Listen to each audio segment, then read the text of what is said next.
చంద్రబాబు నాయుడు గారు నిన్న కుప్పం నియోజకవర్గం శాంతిపురం మండలం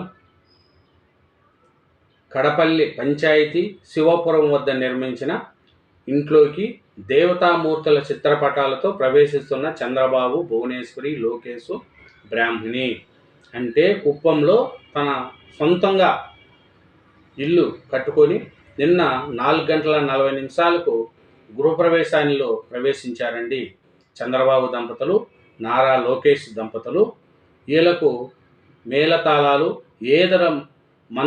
వేద మంత్రోచ్చరణల నడుమ నిన్న గృహప్రవేశం చేశారు. ఈ గృహప్రవేశంలో వేలాది మంది కుప్పంలోంచి నియోజకవర్గం ప్రజలు, నాయకులు అందరూ పాల్గొన్నారు. ఈ గృహప్రవేశానికి చంద్రబాబు నాయుడు గారి దంపతులు, లోకేష్ గారి దంపతులు దగ్గరుండి హోమం చేస్తూ గృహప్రవేశం చేసుకున్నారు.